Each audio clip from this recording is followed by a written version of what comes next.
Hello, my dear brothers and sisters, my dear SSC aspirants. Welcome you all once again to my class. এবং আজকের এই ক্লাসে আমি গতকাল যে কবিতাটা শুরু করেছিলাম তোমাদের সিলেবাসের টু আ স্কাইলার্ক, সেই কবিতার যে অংশটা বাকি রয়েছে that very rest but I will try to finish up. এবং গতকাল যে প্রসঙ্গে আমি ছেড়েছিলাম সেই প্রসঙ্গটাকে একটু টাচ করে তারপরে আমি নতুন স্ট্যান্ডাগুলো কভার করার চেষ্টা করছি। কালকে আমরা মোস্ট প্রবলি 7th স্ট্যান্ডায় শেষ করেছিলাম, যেখানে ছিল এইখানে আমরা line all the earth and air with their voice is loud as when night is bare from one lonely cloud the moon rains out her beams and heaven is overflowed. Most probably এটা হয়ে গেছিল 7th যে স্ট্যান্ডাটা ছিল what thou art we know not, তুমি কি আমরা কেউ জানি না। ওকে, what is most like thee, তোমার সঙ্গে তুল্য, তোমার সঙ্গে তুলনা করা যায়, তোমার মতো কোনো কিছু আছে কি নাও আমরা জানি না। From rainbow clouds there flow not drops so bright to see as from thy presence source a rain of melody. তোমার উপস্থিতি থেকে যে মিউজিক ঝরে পড়ছে তার গ্রেটনেস বা প্লিজ করার ক্ষমতা রেনবো ক্লাউডসের সামনে দিয়ে যখন বৃষ্টি পড়ে, যে বৃষ্টিগুলোকে মনে হয় রঙিন বৃষ্টি, রেনকে তখন রেন অফ মানে শাওয়ার অফ কালার্স মনে হয়। The rainbow clouds there flow not drop so bright to see. হ্যাঁ, তো আমি গতকাল বুঝিয়ে দিয়েছিলাম যে মেঘে রামধনু তৈরি হয় তার উল্টো দিকে আমরা জানি আলোকের উৎস সূর্য থাকে, এবং যদি দেখা যায় যে ওই সূর্য তখন আলো দিতে থাকে তখন উল্টো পিঠে যদি বৃষ্টি হয় মেঘ থেকে তখন রামধনু আমরা দেখতে পাই, এবং সেই বৃষ্টির ফোঁটাগুলো যখন আমরা ওই দিক থেকে দেখি তখন যেন মনে হয় রামধনুর রঙে রঙিন হয়ে বৃষ্টির ফোঁটাগুলো পড়ছে। কিন্তু সেই বৃষ্টির ফোঁটাগুলো এতটা ব্রাইট, এতটা কালারফুল মনে হয় না যতটা হচ্ছে তোমার উপস্থিতিতে যে গানটা আমরা শুনতে পাচ্ছি সেই গানটা। From rainbow clouds there flow not, rainbow cloud থেকে প্রবাহিত হয় না ড্রপস সো ব্রাইট, এতটা উজ্জ্বল রেন ড্রপস টু সেই যেটা আমরা দেখি বা দেখার মতো যে রেন ড্রপগুলো as from the presence showers a rain of melody. Actually আমরা দেখতে পাচ্ছি অডিটরি এখানে যে এক্সপিরিয়েন্সটা রয়েছে সেটাকে আমরা ভিজুয়াল ইমেজারিতে বা ভিজুয়াল ইমেজে একটা ট্রানজিট করছেন কবি এখানে আমরা দেখতে পাচ্ছি, বা একটা কম্পেয়ারের লেভেল এখানে দেখতে পাচ্ছি যে কম্প্যারিজন যেটা করছেন তিনি, সে কম্পেয়ার করার লেভেলটা কিন্তু অডিটরি এবং ভিজুয়ালের মধ্যে একটা ট্রানজিশন চলছে। এবং একটা বিষয় এখানে বলার রয়েছে যে রেইন অফ মেলোডি যেটাকে বলা হচ্ছে সেটা ব্রাইট, এই যে একটা কনসেপ্ট রয়েছে জিনিসটা ব্রাইট, এই ব্রাইটনেসটার থেকেও বড় কথা হচ্ছে হাউ মাচ প্লিজিং, এই প্লেজারের জায়গাটা কিন্তু এখানে রয়েছে। সেইখানে এই প্লেজিং ক্যাপাসিটির উপর দাঁড়িয়ে দুটো তুলনাকে টানা হয়েছে। যাই হোক, আমরা এরপরে আজকে নতুন স্ট্যান্ডাটা শুরু করছি। Like a poet hidden in the light of thought, এই জায়গাটা খুব মিস ইন্টারপ্রিটেড হয়, একটু বলে নিই আমি। এই যে বলছি না লাইক এ পোয়েট, একজন কবির মতো, এরপর আমরা একটা সিরিজ অফ কম্পারিজনস দেখবো। গতকাল আমি বলেছিলাম like a poet hidden in the light of thought, ভাবনার আলোকে লুকিয়ে থাকা কবি। এখানে বিভিন্ন রকম ইন্টারপ্রিটেশন আমরা বিভিন্ন জায়গায় দেখতে পাবো, কিন্তু একদম এক্সাক্ট ইন্টারপ্রিটেশনটা হয় যে when a poet gets busy with his creative activities, মানে যখন তিনি কাব্য সৃষ্টির প্রক্রিয়ায় থাকেন, then he feel some kind of inner illumination, creative যে এনার্জি বা ক্রিয়েশনের যে আনন্দ, তার থেকে বড় কথা হচ্ছে ক্রিয়েটিভ এনার্জি তার মধ্যে যে ইনার ইলুমিনেশন বা আত্মপ্রজ্বলনের একটা সৃষ্টি করে, সেই ইনার ইলুমিনেশনটাকে বলা হচ্ছে creative energy resulting in some inner illumination of thought. কবির মধ্যে যখন কোনো ভাবনার জাগরণ ঘটে এবং সেই ভাবনার পেছনে যখন কোনো স্টিমুল্যান্ট থাকে, কোনো আবেগ, কোনো ঘটনা, কোনো কিছু, সেই ভাবনা অর্থাৎ আবেগ থেকে সৃষ্ট ভাবনা তাকে একটা অদ্ভুত আলোকিত জগতের যেন সন্ধান দেয়। তিনি যখন ক্রিয়েটিভ ওয়ার্ল্ডে বিজি থাকেন, ব্যস্ত থাকেন, নির্ভর থাকেন, তখন তিনি নিজের মধ্যে যেন একটা আলোক ফিল করেন, এবং সেই আলোকের বিচ্ছুরণ আমরা তখন পরে দেখি তার কাব্য সৃষ্টির মধ্যে। অ্যাকচুয়ালি যখন কাব্য আমরা পড়ি তখন তার মধ্যে কবির ওই আলোকিত মানসিক জগতের সন্ধানটাই আমরা পাই। কবি তখন কিন্তু আমাদের কাছে ফিজিক্যালি ভিজিবল নন। এখানে অনেকে বলেছেন বা অনেক ক্রিটিকও বলেছেন যে কোকুন, যেরকম আমরা দেখি সিল্ক ওয়ার্ম যেমন কোকুন তৈরি করে, পরবর্তী সময়ে কোকুন থেকে যখন আমরা সিল্ক থ্রেডস পাই এবং বিভিন্ন রকম ব্রাইট সিল্কেন রোবস তৈরি করি, ড্রেসেস তৈরি করি, তখন কিন্তু আমরা সিল্ক ওয়ার্মের প্রেজেন্স ওখানে দেখি না, কিন্তু সিল্ক ওয়ার্মের প্রেজেন্স থেকে যায় ওই ব্রাইট যে অ্যাপিয়ারেন্স অফ দ্য সিল্ক বা সিল্ক থ্রেডসের মধ্য দিয়ে। তো সেই জায়গায় দাঁড়িয়ে কবিও ঠিক যেন সেরকম একটা থট ওয়ার্ল্ডের মধ্যে ডুবে যাচ্ছেন, যে থট ওয়ার্ল্ডটা তার কাছে খুব illuminating. That's why like a poet hidden in the light of thought, এই জায়গাটা আশা করি আর কনফিউশন কিছু থাকার কথা নয়। সিঙ্গিং হিমস আনবিডেন, এখানে হিম বলতে কেবল যদি ঈশ্বরস্তুতি ভাবে, অ্যাকচুয়ালি হিম এই শব্দটার যেটা নর্মাল আমরা ইন্টারপ্রিটেশন দেখি বা মিনিং দেখি সেটা হচ্ছে কি আর song in the praise of God, সেইটা যদি আমরা ভাবি তাহলে কিন্তু মুশকিল হয়ে যাবে। এখানে হিমস এই অর্থে এক্সাল্টেড সং, ওকে, বা এক্সাল্টেড পোয়েমস, পোয়েট্রি, যে জায়গাগুলো মানে খুব উচ্চকিত একটা উঁচু লেভেলের সাম এক্সট্রাঅর্ডিনারি লেভেল অফ ক্রিয়েশন যেখানে আমরা দেখি, সেই সমস্ত গ্রেট ক্রিয়েশন, সেরকম বড় বড় না মানে অ্যাকচুয়ালি খুব হাই কোয়ালিটির যখন ক্রিয়েশন কবি করে, সিঙ্গিং হিমস আনবিডেন, ফরমায়েশি নয়, যেটা আনবিডেন কথা মানে যে not ওবেইং any order or command of any one. আমরা অনেক সময় দেখি যে আগেকার দিনের রাজা মহারাজারা তাদের যারা সভা কবি থাকতেন তাদেরকে আদেশ করতেন বা রিকোয়েস্ট করতেন, মানে রাজার রিকোয়েস্ট মানে কি, অ্যাকচুয়ালি ওটা হচ্ছে ছদ্মবেশী আদেশ, যে এই বিষয় নিয়ে একটা কাব্য রচনা করো। তো কাব্যগুলো ভালো হতো, অস্বীকার করার জায়গা নেই, কিন্তু সেক্ষেত্রে ওটা ছিল বিডন, অর্ডার্ড। কিন্তু এইখানে পাখির যে গানটা, এখানে স্বতঃস্ফূর্ত, কারোর কথাতে পাখি গান করছে না। So that is a basic difference. Singing hymns unbidden till the world is wrought, কতক্ষণ গেয়ে যাও তুমি যতক্ষণ না পৃথিবী প্রভাবিত হয় এইটা ভাবতে। The world is impelled, okay, পৃথিবীকে ভাবিয়ে নাও, তো পৃথিবী ভাবতে বাধ্য হয়। Is compelled to think, to sympathy with hopes and fears it heeded not, সেই সমস্ত ভাবনা, সেই সমস্ত ভয় আশা যেগুলো নিয়ে পৃথিবী মানে পৃথিবীর মানুষেরা, ওকে, সো নিজেরা ভাবেনি, সেই ভাবনাগুলোকে তুমি ভাবিয়ে নাও। মানে তোমার গানের মধ্যে এমন কিছু হিডেন মেসেজ থাকে যে মেসেজগুলো মানুষকে ভাবায় সেই সমস্ত জিনিস নিয়ে ভাবতে, যে ভাবনাগুলো তারা কখনো এর আগে ভাবেনি। তো singing hymns unbidden till the world is wrought to sympathy, means actually sympathize করা মানে শেয়ার করা, মানুষ এই ভাবনাগুলোকে শেয়ার করে, যে ভাবনাগুলো বা মানুষ ভাবতে শুরু করে যে ভাবনাগুলো এর আগে সে কখনো ভাবেনি। ভয় কেন?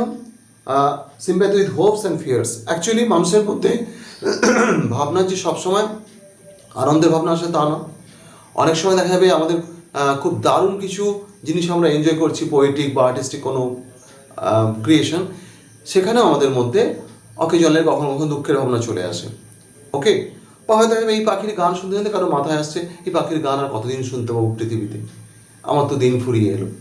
তো দেখা যাবে একটা কথা একজন মানুষের কাছে একটা ইম্প্যাক্ট তৈরি করে, অন্যজনের মনে আরেকটা ইম্প্যাক্ট তৈরি করে, কারোর ক্ষেত্রে দেখা যাবে হোপ, কারোর ক্ষেত্রে ফিয়ার। তো তুমি গাইতেই থাকো যতক্ষণ না পৃথিবীর মানুষেরা প্রভাবিত হয় সেই সমস্ত ভাবনাগুলোকে শেয়ার করার জন্য। সিম্প্যাথাইজ করা মানে এখানে কিন্তু to share the thought, okay, to share the thoughts of hope, fear, যেটা নিয়ে এরা আগে ভাবেনি। হিট করা মানে আমরা গুরুত্ব দেওয়া, পাত্তা দেওয়া, মাইন্ড করা, ওকে। সো সেটাই বলছে এরপরের যে লাইনটা আসছে, like a glow worm golden in a dell of hue. Glow worm মানে হচ্ছে আমরা যেগুলো ফায়ারফ্লাই বলি বা জোনাকি বলি, ঠিক আছে, ঠিক ওই রকম একটা হয়তো জোনাকির মতো, যারা কিনা অ্যাকচুয়ালি আমরা জোনাকি যদি দেখে থাকি, এখন তো জোনাকি এই পরিবেশ দূষণের কারণে প্রায় অবলুপ্ত হয়ে গেছে। যেগুলো জঙ্গলের এলাকা বা যেখানে একটু বেশি গাছের মধ্যে ঝোপঝাড় আছে, পলিউশন ফ্রি এলাকা, সেখানে গেলে হয়তো আমরা জোনাকি দেখতে পাবো। আমাদের ছোটোবেলায় প্রচুর জোনাকি আমরা দেখতে পেতাম। তো যাই হোক, বহু প্রাণী পৃথিবী থেকে অবলুপ্ত হয়ে যাচ্ছে এই পলিউশনের কারণে, তার মধ্যে জোনাকি একটা।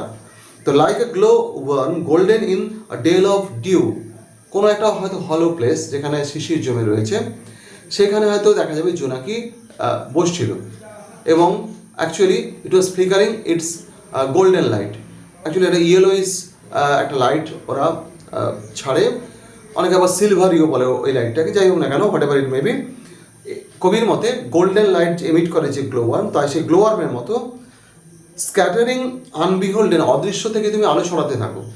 একই ধরনের তুলনা, ওইখানে কবি অদৃশ্য থেকে তার কাব্যের আলো ছড়াতে থাকেন, তার ভাবনা চিন্তা, যে আলোকিত ভাবনা চিন্তাগুলো কাব্যের রূপে আমাদের কাছে আসে। ঠিক যেরকম একটা জোনাকি আমাদের কাছে ভিজিবলি না থেকে, ভিজুয়ালি আমাদের কাছে হিডেন থেকে, মানে অদৃশ্য থেকে গিয়ে আলোটা ছড়ায়, আমরা আলোটা দেখে আনন্দিত হই। পোকাটাকে সেভাবে আমরা খুব কাছে গিয়ে খুব মন দিয়ে না দেখলে আমরা কিন্তু গ্লো ওয়ার্মকে দেখতে পাবো না। সো স্ক্যাটারিং লাইট আনবিহল্ডেন কি স্ক্যাটার করে? It's aerial Hugh. হিউ মানে আমরা জানি কালার। বায়োবিও মানে বাতাসে ছড়িয়ে দিচ্ছে যেন যে আলো। দূর থেকে আমরা তো যেন কি দেখি, যেন মনে হয় বাতাসে হঠাৎ হঠাৎ আলো জ্বলে উঠছে। Okay, so scattering unbeholden its aerial hue among the flowers and grass. তুমি আলোগুলো ছড়াতে মানে জোনাকি আলো ছড়ায় কোথায় না? বিভিন্ন ঘাসের মধ্যে, ওকে, বিভিন্ন পাতার মধ্যে, ফুলের মধ্যে। Which screen it from the view, যে পাতা, যে ফুল, অর্থাৎ গাছে যে সমস্ত অংশ, thickets, okay, bushes, different foliage that guard its presence from our eye. শুধু গার্ড করা বলে ভুলাম, যখন আকাশে বা বাতাসে জোনাকি ওড়ে তখন কিন্তু গার্ড করার ব্যাপার থাকে না, তাও আমরা ওর আলোটাকেই দেখতে পাই। অ্যাকচুয়ালি এখানে একটা বিষয় খেয়াল করা রয়েছে, আলোটা মানে এর ক্রিয়েশন যদি ধরে নিই আমরা, সেটা এতটাই ব্রাইট হয় সেখানে তার নিজস্ব ফিজিক্যাল প্রেজেন্সটা ইমেটেরিয়াল হয়ে যায় বা অলমোস্ট অদৃশ্য হয়ে যায়। কবির পার্সোনাল লাইফ ঠিক তেমনিভাবে আমাদের কাছে তার ফিজিক্যাল প্রেজেন্স আমাদের কাছে অলমোস্ট ইমেটেরিয়াল হয়ে যায় যখন তার কাব্য সৃষ্টির আনন্দটা আমরা নিতে থাকি। তখন আমরা খুব বেশি করে কবির ফিজিক্যাল প্রেজেন্সটা অনুভব করি না, তার মনের আলোটাই আমরা এনজয় করি। ওকে, তো লাইক এ রোজ এম্বাওয়ার, অর্থাৎ তুলনা করে যাচ্ছে পাখিকে। তুমি গান করো কীভাবে, তোমার গানটা কেমন? You sing like a rose, your presence is like a rose, একটা গোলাপের মতো। ঠিক এর আগে যেমন বলেছি তোমার প্রেজেন্সটা হচ্ছে একটা গ্লো ওয়ার্মের মতো, তার আগে বলেছে একটা লাইন আমি ছেড়ে এলাম, sorry, like a highborn maiden, I have dropped, I am sorry. Highborn maiden মানে হচ্ছে গিয়ে অ্যারিস্টোক্রেট কোনো ফ্যামিলির একটা অবিবাহিতা কুমারী মেয়ের মতো, যে কিনা ইন এ প্যালেস টাওয়ার, কোনো বড় রাজপ্রাসাদের একদম টপে বসে, কোনো টাওয়ারিং চেম্বারে বসে, যে কিনা সুদ করে, কমফর্ট করে, নিজেকে সান্ত্বনা দেয়। Comforts her love laden heart, love laden soul in secret hour. Secret the dead hours of the night, late hours of the night. সেখানে তার প্রেমাস্পদ হয়তো দূরে আছে। অ্যাকচুয়ালি এখানে আমরা দেখতে পাচ্ছি যে টাচটা রয়েছে, সেই টাচটা কিন্তু মধ্যযুগীয় যে রোম্যান্স কাব্য সৃষ্টি হতো, রোমান্স একটা কাব্যের ঘরানা বা ধারা ছিল, সেই রোমান্সের আমরা টাচ পাচ্ছি। দেখা যাচ্ছে ওই সমস্ত রোমান্স কি দেখতাম আমরা, কোনো বীর নাইট, মধ্যযুগে যে যোদ্ধা যারা খুব বীর যোদ্ধা, তাদের কোনো প্রেমাস্পদ, যে কিনা ওই সিক্রেট আওয়ারে তার প্রেমাস্পদের প্রতি প্রচণ্ড রকম তার একটা বিরহ ল্যাঙ্গুয়েজমেন্ট ফিল করছে, এবং রাতে হয়তো একাকি কোনো একটা ঘরে বসে গান করছে তার সেই প্রেমাস্পদের ভাবনায় ভাবিত হয়ে। এখানে সেই টাচটা দেওয়া রয়েছে। কি বলছে? Like a highborn maiden. এখানে অনেক সময় প্রশ্ন আসতে পারে যে কী টাচ, এখানে কোন সাহিত্যরীতির টাচ পাই আমরা? অ্যাকচুয়ালি সাহিত্যরীতি যেটা আমরা টাচ পাই সেটা হচ্ছে মধ্যযুগের রোমান্স, মিডল ইংলিশ রোমান্সেস। তো লাইক এ হাইবর্ন মেডেন, কোনো অ্যারিস্টোক্রেটিক ফ্যামিলির কোনো মেয়ে, কুমারী মেয়ে, ইন এ প্যালেস টাওয়ার, রাজপ্রাসাদের কোনো একটা উঁচু ঘরে, একদম হয়তো টপ ফ্লোরে কোনো ঘরে বসে, সুদিং হার লাভ ল্যাডেন সোল, তার প্রেম পীড়িত, ল্যাডেন মানে ভারাক্রান্ত, আমরা জানি প্রেমের যে আবেগ অনুভূতি তার ভারে ভারাক্রান্ত স্যাড হার্ট, সেই স্যাড হার্টকে সুদ করছে ইন দ্য সিক্রেট আওয়ার, বা ইন সিক্রেট আওয়ার মানে হচ্ছে in the dead hours of the night, with music sweet as love. তার গানটা তখন প্রেমের মতোই মধুর। অ্যাকচুয়ালি প্রেম আমাদের কাছে খুব মধুর একটা বিষয়, সুইট, এনজয়েবল আমি কিনা জানি না। অ্যাকচুয়ালি প্রেম কি বা তার অ্যাকচুয়াল স্বরূপ কি, সেটা পৃথিবীর হাজার হাজার লক্ষ লক্ষ কোটি কোটি মানুষ শো বছর ধরে গবেষণা করে গেছে, কাব্য লিখে গেছে, কিন্তু প্রেম আমার মনে হয় ইজ এভার আনডিফাইনেবল। তাই প্রেম কেমন বা কী সেটা এই কমেন্ট করার মতো দৃশ্যতা আমার নেই। এখানে কি বলছে যে with music so sweet as love, কিন্তু প্রেম আমাদের কাছে খুব প্রিয় জিনিস। সুইট মানে এখানে ডিয়ার। তো যে মিউজিকটা সে গাইছে বা গানটা গাইছে, সেই গানটা কিন্তু ততটাই প্রিয় যতটা প্রেমের মতো, অর্থাৎ it is so sweet to listen. Okay, কেন দেখতে পাচ্ছি আমাদের কাছে প্রেমের বিরহের গান। অ্যাকচুয়ালি আমাদের যতগুলো প্রিয়, যদি গানের একটা তালিকা বানাই, প্লেলিস্ট বানাই, সেখানে দেখা যাবে হয়তো মোর দেন 60% সংস বা মোর দেন 70% সংস আর অফকোর্স লাভ সংস, আর তাদের মধ্যে আবার দেখা যাবে হয়তো 80% সংস যেগুলো আমাদের খুব প্রিয়, সেগুলো হচ্ছে স্যাড সংস, যেগুলো বিরহের গান বলে। ওকে, তো সেরকমভাবে দেখা যাচ্ছে কি এই মেয়েটিও গাইছে, তো সেই মেয়েটির মতো তোমার গান কেন? এখানে দেখো মেয়েটা অদৃশ্য, মেয়েটাকে আমরা দেখতে পাচ্ছি, তার গানটা হয়তো শুনতে পাচ্ছি। মেয়েটা কোনো একটা প্যালেস টাওয়ারে কোনো একটা রুমে বসে গান করছে।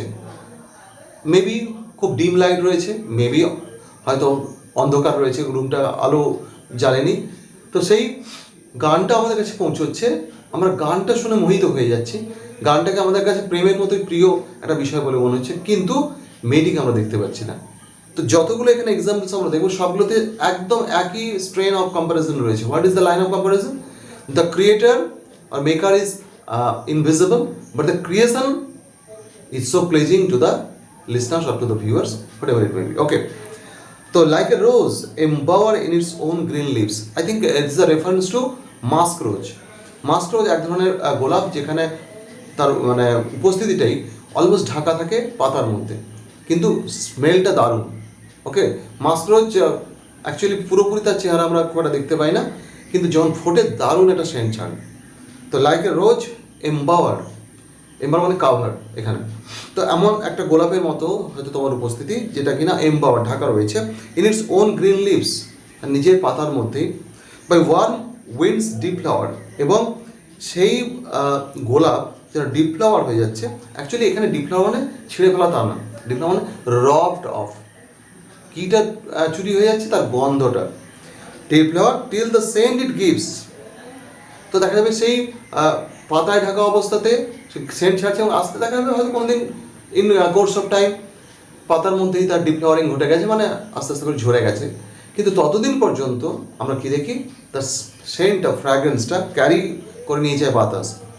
Till the scent it gives makes faint, যেন আমাদেরকে বিভোর করে তোলে। এখানে ফেন্ট মানে কিন্তু অজ্ঞান নয়, ট্রান্সড। ওকে, উইথ টু মাচ সুইট, অত্যধিক মাধুর্যের দ্বারা, সুইট অ্যাকচুয়ালি অ্যাডজেক্টিভ এখানে ব্যবহৃত হয়েছে নাউন হিসেবে, সুইটনেস অর্থে। With much sweet these heavy winged thieves, কাদেরকে বলা হচ্ছে? উইন্ডস, বাতাসকে বলা হচ্ছে ভারী ডানাযুক্ত চোর। কেন হেভি উইন্ড? অ্যাকচুয়ালি বাতাস তো একটা ফ্লোটিং ব্যাপার, ফ্লোয়িং মানে ব্লোয়িং ব্যাপার, not flowing, I am sorry. তো সেই বাতাস যেন গন্ধ চুরি করে নিয়েছে, গন্ধ বয়ে নিতে গিয়ে গন্ধটা এত তীব্র, এত ইন্টেন্স যে যেন তাদের ডানাগুলো ভারী হয়ে আছে। The winds are also getting as a drowsy, ট্রান্সড under the impact of the smell. তো সেই জন্য বলছে যে আমরা কিন্তু গোলাপটাকে দেখতে পাচ্ছি না, কিন্তু বাতাস যে সেন্টটা ক্যারি করে নিয়ে আসছে তার দ্বারা আমরা বিমোহিত হয়ে যাচ্ছি, চার্মড হয়ে যাচ্ছি। Okay, we are almost getting tranced. ঠিক সেরকম গোলাপের মতোই তোমার গান। তাহলে এতগুলো সিরিজ আমরা দেখে এলাম, পরপর সিরিজ। ওকে, এবং এখানে আমাদের প্রশ্ন আসতে পারে যে কার কার সঙ্গে তুলনা করা রয়েছে। আমরা একদম এখান থেকে যদি দেখে নিই, তো পরপর সিরিজটা রয়েছে, একটু দেখে নিই। ওকে, এখানে রয়েছে পোয়েট, এখানে রয়েছে হাইবর্ন মেডেন, এখানে গ্লো ওয়ার্ম, এখানে রয়েছে মাস্ক রোজ। ওকে, তার উপরে আমরা দেখতে পাচ্ছি রেইনবো ক্লাউডসের সঙ্গে তুলনা রয়েছে, এরকম বিষয়টা রয়েছে। তো sound of Bernal showers on the twinkling grass, rain-awakened flowers, all that ever was, joyous and clear and fresh, the music doth surface. পৃথিবীতে যা যা কিছু সুন্দর আজ পর্যন্ত পৃথিবীতে তৈরি হয়েছে, যে ভগবানই তৈরি করুন যদি ভগবান বিশ্বাসী হই, অথবা নেচার তৈরি করে থাকো, যা কিছু সুন্দর, যা কিছু প্লিজিং। তো যেমন সাউন্ড অফ ভার্নাল শাওয়ার্স, বাসন্তী বৃষ্টি, Verna means related to spring, বসন্তের সঙ্গে রিলেটেড কোনো জিনিসকে আমরা ভার্নাল বা বাসন্তী বলি।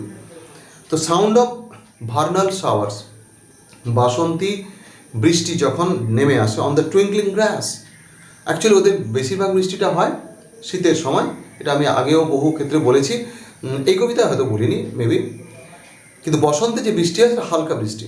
ওকে, টুপটাপ টুপটাপ বৃষ্টি যখন পড়ে ঘাসের উপরে, টুইঙ্কলিং গ্রাস, এবং তখন ঘাসের পাতাগুলো যেন পিটপিট পিটপিট করতে থাকে, টুইঙ্কল টুইঙ্কল লিটল স্টারের মতো চোখ পিটপিট করা নক্ষত্র আমরা ওখানে দেখি। এখানে যেন ঘাসগুলো টিপটাপ টিপটাপ করে যখন বৃষ্টিগুলো পড়ছে, with those tip tappings the grass or the leaves of the grass, blades of the grass seem to be twinkling. তো twinkling grass, rain awakened flowers, সে বৃষ্টি ছোঁয়া পেয়ে জেগে ওঠা ফুলগুলো। অ্যাকচুয়ালি আমরা দেখি যতই জল ঢালি না কেন, যতই গাছে জল স্প্রে করি না কেন, দেখতে পাবো একদিন একটা রাতে বৃষ্টি হয়ে গেলে পরের দিন সকালবেলা গাছগুলো যেভাবে ফ্রেশ লাগে, সেই ফ্রেশনেস সঙ্গে কোনো কিছু তুলনা হবে না। ওকে, তো rain awakened flowers, all that ever was, যা কিছু আজ পর্যন্ত সুন্দর, আনন্দময়। এখানে ক্লিয়ার কথা মানে হচ্ছে very much beautiful, and fresh, the music doth surpass. সব কিছুকে ছাপিয়ে যাচ্ছে তোমার গান, তার কোয়ালিটির দিক থেকে, তার ফ্রেশনেসের দিক থেকে। তো আজ পর্যন্ত যা যা পৃথিবীতে প্রকৃতির জগতে সুন্দর বলে আমরা দেখেছি, এখানে কয়েকটা স্যাম্পল দেওয়া হয়েছে, এখানে তো সিরিজ 100 খানার দেওয়া যাবে না। কবি বলছেন যেগুলো জেনারেলি তার মাথায় এসে লিখেছেন, যেগুলো ফ্রেশ বলে মনে হয়েছে, যেগুলো খুব pleasing but not being so much elegant বা সো মাচ গর্জাস। খুব জাঁকজমকপূর্ণ একটা মন্দির আর দেখে আমাদের ভালো লাগছে। সিম্পল একটা বৃষ্টি ধোয়া পাতা একদম সকালের রোদে ঝকঝক করছে, তার সৌন্দর্য অসাধারণ, একটা ফ্রেশ বিউটি, তাই না? সেটাই বলছে যে বসন্তের যে বৃষ্টি গাছের উপর পড়ে তার যে ফ্রেশনেস, বা সেই বৃষ্টির ছোঁয়া পেয়ে যে সমস্ত ফুলগুলো জেগে ওঠে, কুঁড়িগুলো জেগে ওঠে, এরকম যা যা কিছু আনন্দদায়ক, ফ্রেশ, যা কিছু বিউটিফুল, ক্লিয়ার মানে এখানে বিউটিফুল, ওকে, সব কিছুকে তোমার মিউজিক যেন সারপাস করে ছাপিয়ে গেছে। টিচার্স, স্প্রাইট অর বার্ড, তুমি স্বর্গীয় আত্মাই হও বা পাখি হও, be you a creature of flesh and blood or some heavenly entity whoever or whatever you may be, যাই হো না কেন আমাদের একটু শেখাও। কি শেখাও? What sweet thoughts are thine, তোমার এই ভাবনাগুলো কি? অ্যাকচুয়ালি বিষয়টা হচ্ছে তোমার ভাবনাগুলো কী ধরনের, কীভাবে তৈরি হচ্ছে। আমরা যখন কোনো মানুষকে খুব হেলদি দেখি, ফিট দেখি, একটু লেটার এজে, আমাদের এই যে এসে তার, তখন তাকে বলি দাদা আপনাকে দেখে এত ইয়াং লাগছে, কীভাবে আপনি নিজেকে মেনটেন করেন? এই তো বলি আমরা। বা যে লোকটা খুব ফিট বা খুব ওয়েল মেনটেন, তাকে বলি দাদা কী করে মেনটেন করেন, একটু প্লিজ বলুন। মানে সেরকম যে তুমি এত আনন্দময় থাকো, এত আনন্দের সঙ্গে সারাদিন গেয়ে বেড়াও, তো কীভাবে পারো তুমি? প্লিজ আমাকে একটু শেখাও। What sweet thoughts are thine, মানুষ অ্যাকচুয়ালি, বারবার করে আমি বহুজনকে বলি, আমার স্টুডেন্টসদের বিশেষ করে বলি, মানুষ দেহে বাঁচে কম, মনে বাঁচে বেশি। তো সেই মনে বাঁচার জন্য মনটা ভালো রাখা দরকার আছে। তো সেই তোমার মানসিক আনন্দের উৎসগুলো কি, প্লিজ একটু আমাদের শেখাও। আই হ্যাভ নেভার হার্ড, আমি এরকম কখনো শুনিনি এই ধরনের গান, praise or love of wine. Actually আমরা প্রাচীন গ্রিক ওয়ার্ল্ডে যদি চলে যাই, স্যাফো বলে একজন পোয়েটেসকে পাবো, এবং পাবো আরেকজনকে অ্যানাক্রিয়ন বলে একজন পোয়েট। স্যাফো হচ্ছেন 6th সেঞ্চুরি বিসি, আর ইনি হচ্ছে অ্যানাক্রিয়ন হচ্ছে 5th সেঞ্চুরি বিসি। এরা এই ধরনের কবিতা লিখে গেছেন যেখানে প্রেমের সঙ্গে রয়েছে কিন্তু ওয়াইন। ওয়াইন মানে অ্যাকচুয়ালি রেভেলরি, এখানে ওয়াইন মানে মদ নিয়ে গান তা নয়, রেভেলরি, অর্থাৎ অ্যাকচুয়ালি ওদের দেশে ওয়াইন ব্যাপারটা, যেগুলো ঠান্ডার দেশ সেখানে ওয়াইন ব্যাপারটা খুব নর্মাল একটা বিষয়। তারপরেই মানুষের মধ্যে একটা বেশ ফুরফুরে ভাব আসে, প্রফুল্লতা আসে, আনন্দের মাত্রাটা একটু বেড়ে যায়। সেইটাকে সেলিব্রেট করে উৎসবের দিনগুলোতে বিশেষ করে যে সমস্ত কবিতা সেখানে প্রেমের থিম এসছে, তার সঙ্গে রেভেলরি এসছে, আনন্দময়তা এসছে, এই সমস্ত নিয়ে স্যাফো লিখেছেন, অ্যানাক্রিয়ন লিখেছেন, তাদের গানগুলোতে আমি এরকম শুনি। I have never heard, actually এটা একটা ইনডিরেক্ট রেফারেন্স, কখনো প্রশ্ন এলেও আসতে পারে, okay. I have never heard praise of love or wine that panted forth, actually panting মানে হাঁপানো, এখানে প্যান্টেড ফোর্থ মানে হাঁপাতো নাকি লাইনগুলো, না, actually they were not uttered, okay. Panted forth means utter passionately, খুব মানুষ যখন আবেগময়ভাবে কোনো জিনিস উচ্চারণ করে তার মধ্যে একটা তীব্রতা থাকে। So that panted forth a flood of rapture, rapture মানে তীব্র আনন্দ, এক্সেস অফ জয়, তার একটা প্লাবন যেটা কিনা সো ডিভাইন। অ্যাকচুয়ালি র্যাপচার কথাটা অনেক সময় তার একটা মান্ডেন লেভেল থাকতে পারে, সেন্সুয়াল একটা লেভেল অনেকে ইন্টারপ্রিট করে ফেলতে পারেন, তাই যাতে ওই ভুলটা না হয় যে এটা কোনো দেহজ আনন্দ হয়তো নয়, দেহ থেকে দেহোত্তীর্ণে চলে যাওয়া একটা আনন্দ, সো ডিভাইন, সো হেভেনলি একটা প্লেজার, ঠিক আছে। যে প্লেজারের মানে সেলিব্রেশন আমরা ওদের কাব্যে দেখি, বা এই ধরনের কাব্যে দেখি যেখানে খুব প্যাশনেটলি প্রেজ করা হয়েছে এই সমস্ত বিষয়গুলোকে। তো এই ধরনের গানগুলোতেও আমি কখনো এরকম স্পিরিট দেখিনি, এরকম জয়া স্পিরিট দেখিনি যে গানটা তোমার আমি শুনছি। প্লিজ আমাকে শেখাও বা আমাদেরকে শেখাও। Teachers, sprite or bird, what sweet thoughts are thine, তোমার এই আনন্দগুলো কী? What are their nature, what is their nature? I have never heard, আমি কখনো শুনিনি এরকম কোনো গান যেটা মানে এরকম কোনো ক্রিয়েশন যেটা ফ্রেজ করেছে লাভ আর ওয়াইনকে, যে গানগুলো উচ্চারিত হয়েছে, that have been panted forth, okay, a flood under a flood or with a flood of rapture, so divine, okay. Chorus, hymeneal or triumphant chant. তো অ্যাকচুয়ালি এখানে একটা রেফারেন্স রয়েছে ক্লাসিক্যাল যে গড অফ লাভ হাইমেন, হাইমেনের নাম থেকে হাইমেনেল মানে এটা হচ্ছে marriage songs, okay. And or triumphant chant যেগুলো ভিক্টরি সংস সেলিব্রেটিং ভিক্টরি। ওকে, তো এগুলো হচ্ছে এপিনিশিয়ান ওটস। এপিনিশিয়ান বলে একজন মানে রাইটার কাছ থেকে আমরা পাই এপিনিশিয়ান ওটস। এখানে রেফারেন্স আমাদের প্রশ্ন আসতে পারে যে এই যে কোরাস হাইমেনিয়াল অ্যাকচুয়ালি ওটা কি? ওকে, হাইমেন এই এর সোর্স কি? এই কথাটা হাইমেনিয়াল কথার সোর্সটা কি? Hymen Greek god of marriage, তার নাম থেকে এই ধরনের কবিতা এসছে। এবং যেগুলো ম্যারেজ সংস, আমাদেরও বাংলা কিছু ম্যারেজ সংস ছিল, যেগুলো ময়নামতির গান বা এই ধরনের গানগুলো, ঠিক আছে, একশো খুব বাস্তব গ্রামের দিকে। ঠিক আছে, এটা আমার গান খুব মনে পড়ছে, শোনো ঠাকুর পো বিয়ে ঠাকুরজি, গলায় দেবো বেল ফুলের মালা গো, হেলিয়া দুলিয়া বরণ করিব লইয়া বরণ ডালা, এরকম একটা গান ফান ছিল, খুব মাইকে বাস্তব। তো এই ধরনের বিয়ের যে গানগুলো বা যেগুলো বিজয় সঙ্গীত, ঠিক আছে, ম্যাচড উইথ দ্যাট, সেগুলো যদি কম্পেয়ার হয় তোমার গানের সঙ্গে, would be all but an empty vaunt. সে গানগুলোকে মনে হবে কেমন যেন একটা শূন্য স্থান, শূন্যতা, তার মধ্যে কিছু একটা ইনার এমটিনেস থেকে যাচ্ছে। কি থেকে যাচ্ছে? Spontaneous flow. তোমার অন্তরের যে স্বাভাবিক উচ্চকিত বহিঃপ্রকাশ, সেটা হয়তো ওর মধ্যে নেই, কিছু একটা অভাব থেকে যাচ্ছে। এ থিং এমন একটা জিনিস, এমন একটা matter, wherein we feel there is some hidden want. এই গানগুলোকে মনে হবে এমন একটা জিনিস যার মধ্যে লুকোনো কিছু অভাব থেকে গেল। আমরা দেখি না কেউ একটা খুব সুরে গাইছে, তালে গাইছে, লয় মেনটেন করে গাইছে, তাও একটা কিছু একটা অভাব থেকে আছে। সেটা কি? That is the touch of the heart. এখানে সেটাই বলছি যে এই গানগুলো, যেগুলো যে লাইনগুলো সেলিব্রেটেড সংস, যেগুলো ভিক্টরি সংস, মানুষ খুব আবেগ নিয়ে গায়, বিয়েবাড়ির গান যেগুলো খুব আনন্দ নিয়ে গায়, তো সেইগুলো যখন তোমার সঙ্গে তুলনা হবে, ম্যাচ মিনস কম্পেয়ার হবে, সেগুলোকে মনে হবে all of them would appear to be some empty songs, empty boasting, যেন এগুলো যারা তৈরি করেছেন তারা অহং থেকে তৈরি করেছেন। কারণ বেসিক্যালি এগুলো ফাঁকা আওয়াজ বলে মনে হবে। ফাঁকা আওয়াজ, যদি আমি এতটা নাও বলি, কিছু একটা মনে হবে যার মধ্যে কিছু একটা অভাব থেকে। অ্যাকচুয়ালি ফাঁকা আওয়াজ কথাটা কেন বললাম? বোস্টিং কথাটা রয়েছে বলে। এগুলোকে মনে হবে এমন একটা জিনিস যার মধ্যে wherein we feel, আমরা অনুভব করবো there is some hidden one, কোনো একটা লুকোনো অভাব রয়েছে। তো অ্যাকচুয়ালি আমি চাইছিলাম আজকে কবিতাটা শেষ করে দিতে, কিন্তু একটু ডিটেল পড়ানোর জন্য সময় লাগছে, তাই অনেকগুলো স্ট্যান্জা এখনও বাকি রয়েছে, তাই আরেকটা কিন্তু ক্লাস লেগে যাবে। তো 21টা স্ট্যান্জা রয়েছে, আমরা শেষ করলাম কিন্তু 14টায়, অর্থাৎ 14টা স্ট্যান্জা আমরা কভার করেছি। বাদ বাকি যে রয়েছে 7খানা স্ট্যান্জা আমি পরের ক্লাসে শেষ করে দেওয়ার অবশ্যই চেষ্টা করব। আশা করবো তোমরা কিন্তু এই কবিতাটা ঠিকঠাকভাবে বুঝছো।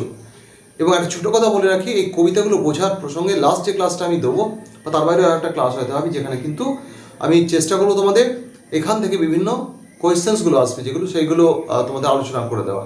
এবং সঙ্গে একটা কথা বলে রাখি, রেটরিক প্রসরির কিন্তু ক্লাস, বলা হলো প্রসরি নয়, রেটরিক ক্লাস আমার কিন্তু আপলোড করাই রয়েছে। তোমরা প্লেলিস্ট যদি খুলে ফেলো, ওখানে দেখতে পাবে চ্যানেলে। রেটরিকটা তোমরা একটু ভালো করে আইডিয়া নিয়ে নাও, কারণ তোমাদের রেটরিক, টেক্সচুয়াল রেটরিক থেকে প্রশ্ন আসার সম্ভাবনা প্রবল। কোথায় কোন ফিগার রয়েছে, লাইন দুটো তুলে দেবে, বলবে এখানে কী ফিগার রয়েছে। তো সেটা আমি আলোচনা করব, অবশ্য প্রসঙ্গক্রমে আলোচনা করে গেলেও ভালো হতো। ঠিক আছে, আমি দেখছি, যেহেতু এটা আগে আলোচনা করিনি, কবিতাটা এইভাবে এই কবিতাটা পড়িয়ে নিই, তারপরে এরপরে যে কবিতাগুলো পড়ানো হবে সেখানে বিভিন্ন প্রসঙ্গে আমি চেষ্টা করব ইনহেরেন্ট যে রেটরিক ফিগার্সগুলো রয়েছে বা রেটরিক্যাল ফিগার্স অফ স্পিচ রয়েছে, এগুলো আমি বলে দিয়ে যাবো। তো যাই হোক, আজকে এই ক্লাসটা এখানে শেষ করছি। Meet you in the next classes. Stay well, stay connected. Thank you.